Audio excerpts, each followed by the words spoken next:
بسم اللہ الرحمن الرحیم۔ قسط نمبر 41، 3 سوال۔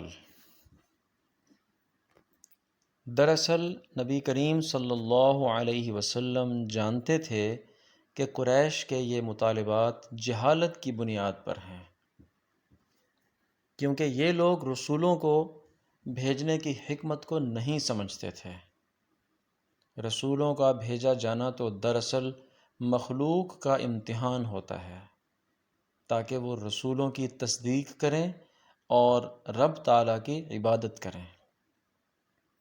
اگر اللہ تعالیٰ درمیان سے سارے پردے ہٹا دے اور سب لوگ اپنی آنکھوں سے سب کچھ دیکھ لیں تو پھر تو انبیاء اور رسولوں کو بھیجنے کی ضرورت ہی باقی نہیں رہتی، اور غیب پر ایمان لانے کا کوئی معنی ہی نہیں رہتا۔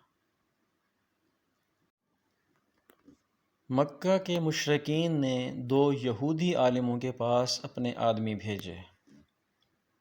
یہودی عالم مدینہ میں رہتے تھے۔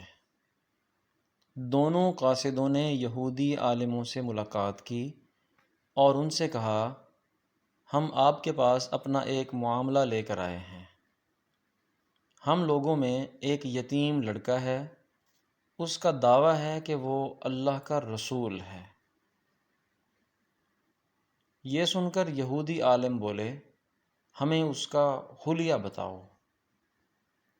قاصدوں نے نبی اکرم صلی اللہ علیہ وسلم کا حلیہ بتا دیا۔ تب انہوں نے پوچھا، تم لوگوں میں سے کن لوگوں نے ان کی پیروی کی ہے؟ انہوں نے جواب دیا، کم درجے کے لوگوں نے ان کی پیروی کی ہے۔ اب انہوں نے کہا، تم جا کر ان سے 3 سوال کرو۔ اگر انہوں نے ان 3 سوالات کے جوابات دے دیے تو وہ اللہ کے نبی ہیں، اور اگر وہ جواب نہ دے سکے تو پھر سمجھ لینا کہ وہ نبی نہیں ہیں۔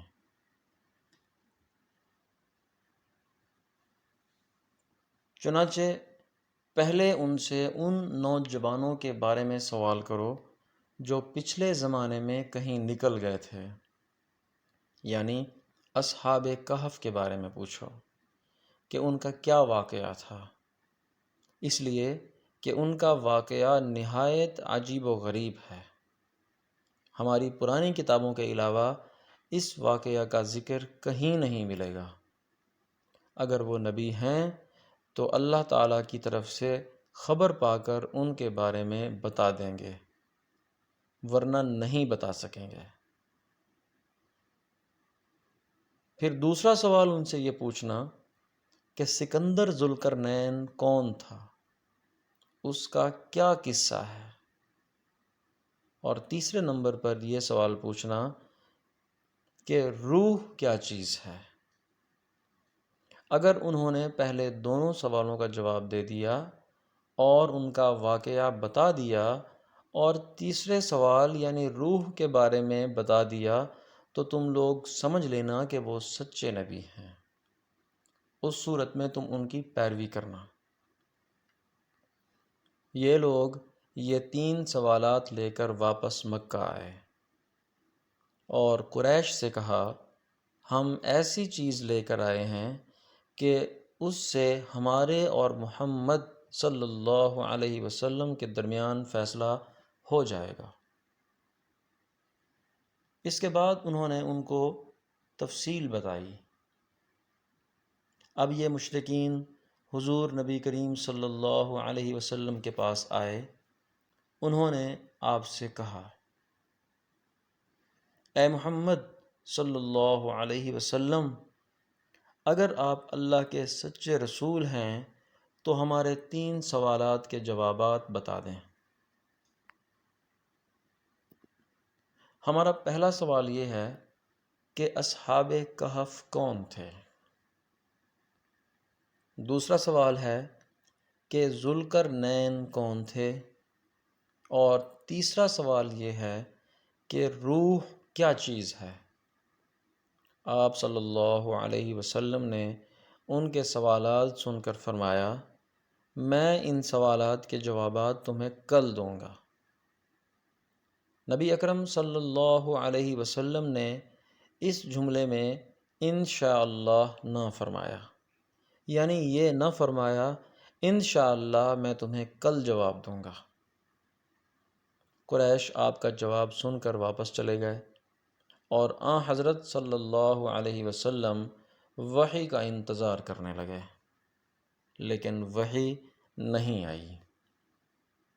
دوسرے دن وہ لوگ آ گئے، آپ صلی اللہ علیہ وسلم انہیں کوئی جواب نہ دے سکے۔ وہ لوگ باتیں کرنے لگ گئے، انہوں نے یہ تک کہہ دیا کہ محمد صلی اللہ علیہ وسلم کے رب نے انہیں چھوڑ دیا ہے۔ ان لوگوں میں ابو لہب کی بیوی جمیل بھی تھی، اس نے بھی یہ الفاظ کہے، میں دیکھتی ہوں کہ تمہارے مالک نے تمہیں چھوڑ دیا ہے اور تم سے ناراض ہو گیا ہے۔ نبی اکرم صلی اللہ علیہ وسلم کو قریش کی یہ باتیں بہت شاق لگتیں۔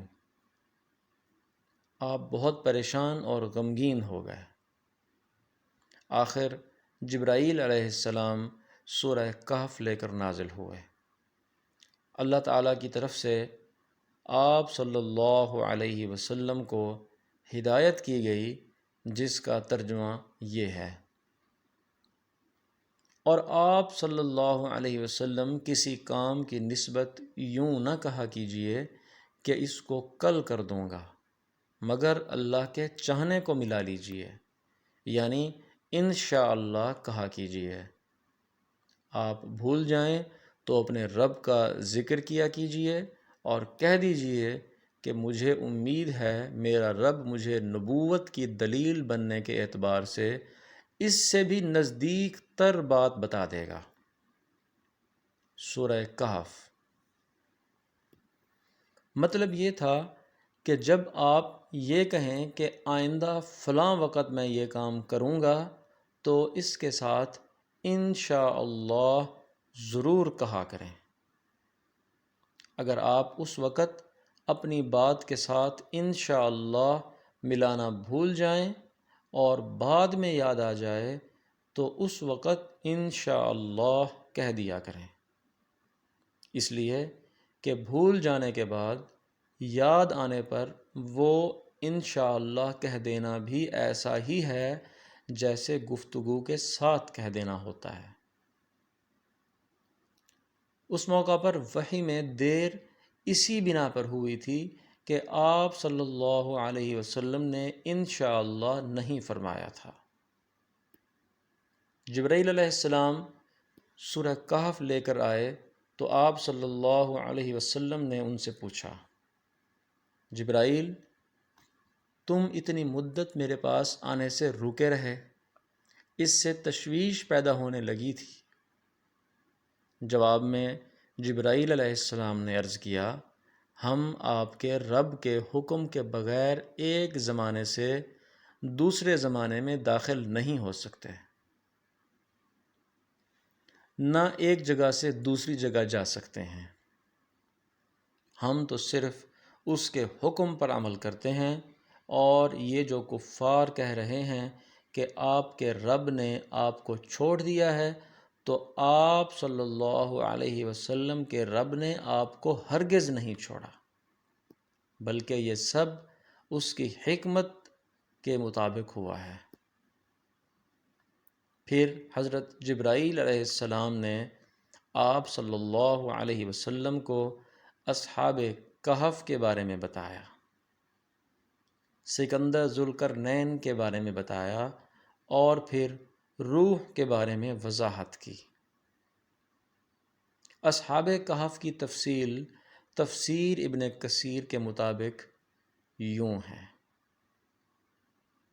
انشاءاللہ اصحاب کہف کے بارے میں اور مزید تفصیل اگلی قسط میں جاری کی جائے گی۔ آپ سے گزارش ہے کہ ویڈیو کو لائک کریں، چینل کو سبسکرائب کریں اور اس کو اپنے دوستوں کو شیئر کریں۔ آپ کے تعاون کا شکریہ۔ جزاکم اللہ خیر۔